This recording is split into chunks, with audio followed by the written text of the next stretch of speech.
Bonsoir, je vais alors faire une petite séquence de vidéo dans laquelle je vais alors montrer comment déterminer graphiquement la phase phi dans un circuit RLC série. Alors, un circuit RLC série c'est quoi?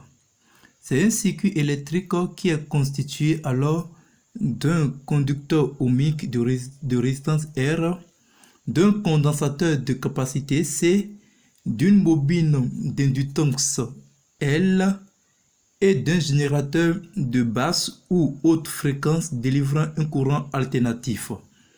Alors donc le circuit RLC série est constitué alors de ces trois éléments: d'un conducteur ohmique de résistance R, d'un condensateur de capacité C, d'une bobine d'inductance L et enfin d'un générateur de basse ou haute fréquence délivrant un courant alternatif.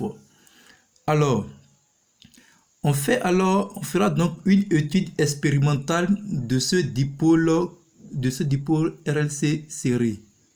L'étude expérimentale consiste donc alors à faire un branchement qui permettra alors d'observer ou bien de visualiser la tension au bord du dipôle et l'intensité I du courant traversant ce dipôle.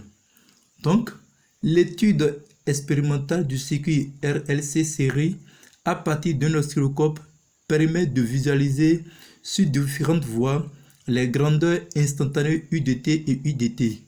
Alors, l'étude expérimentale du circuit RLC série permettra donc d'observer ou bien de visualiser sur l'écran d'un oscilloscope les grandeurs instantanées qui représentent la tension délivrée par le générateur et l'intensité du courant qui circule dans tout le circuit. Alors, U de T et I de T sont des courbes qui représentent les variations de la tension et de l'intensité respectivement au cours du temps.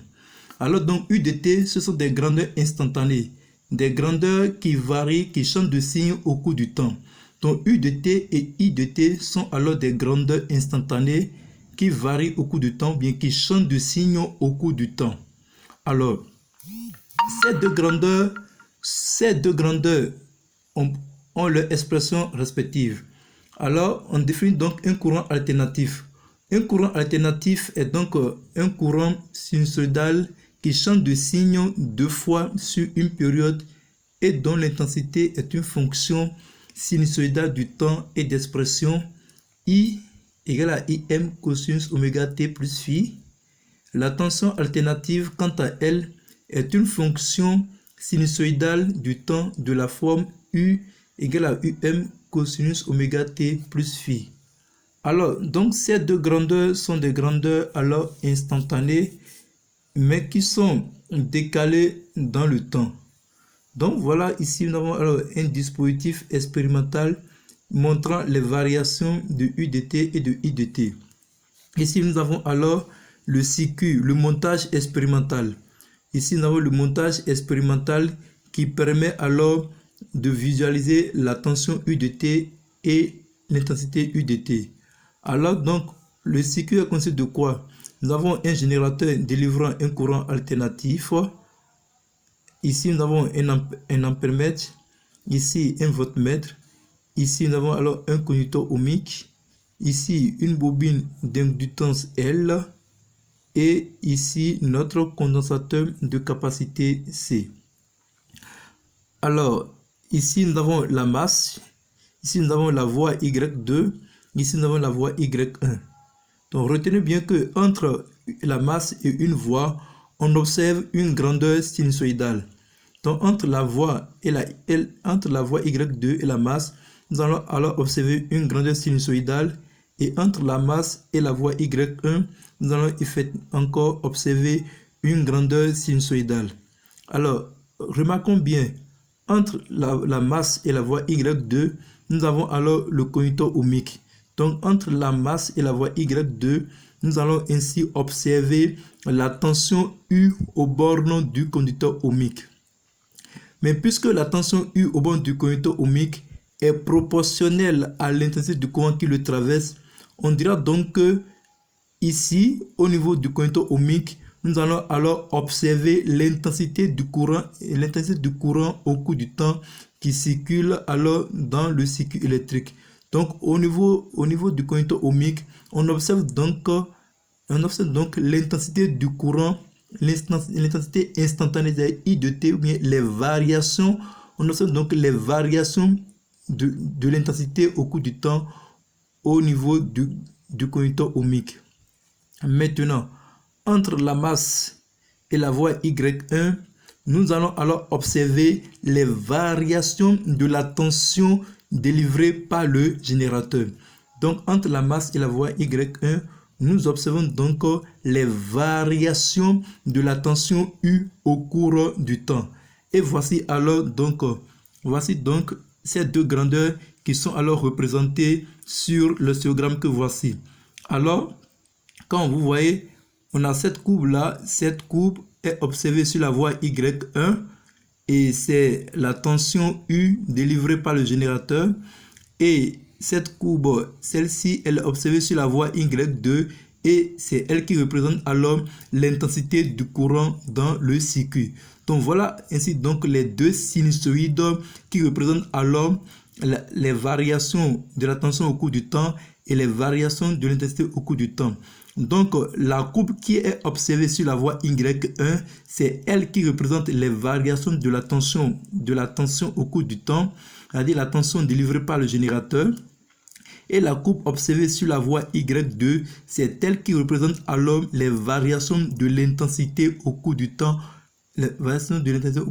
ou autrement dit, l'intensité instantanée du courant dans le circuit électrique.